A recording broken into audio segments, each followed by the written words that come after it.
ஹாய்ங்க.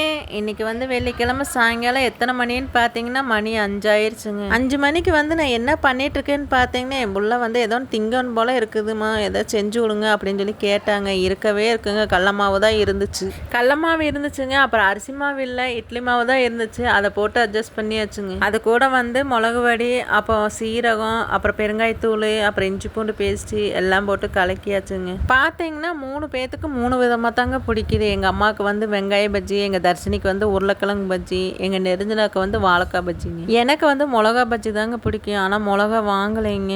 எனக்கு மிளகா பஜ்ஜி தான் பிடிக்கும்னு சொல்லிட்டு அதை மட்டும் சாப்பிடுவேன்னு நினைக்காதீங்க. நான் வெங்காய பஜ்ஜி, அப்புறம் வாழைக்காய் பஜ்ஜி, அப்புறம் உருளைக்கிழங்கு பஜ்ஜி, எல்லா பஜ்ஜியும் நானும் சாப்பிடுவேங்க. பஜ்ஜியெல்லாம் போட்டு வச்சுட்டு எங்கள் நெருஞ்சினா கூப்பிட்றதுக்கு நான் ஸ்கூலுக்கு கிளம்பிட்டேங்க. அப்புறம் வந்துட்டு டீ வச்சு குடிச்சுக்கலாம் அப்படின்னு அம்மாட்ட சொல்லிட்டு போனேன். சரி பாருங்க, நானும் ஸ்கூலுக்கு கிளம்பிட்டேங்க. எங்கள் சேனல் பிடிச்சிருந்தா நீங்கள் ஒரு சப்ஸ்கிரைப் பண்ணிக்கோங்க, லைக் போடுங்க. இன்னொரு வீடியோவில் பார்க்கலாங்க. ஓகே, பாய்ங்க.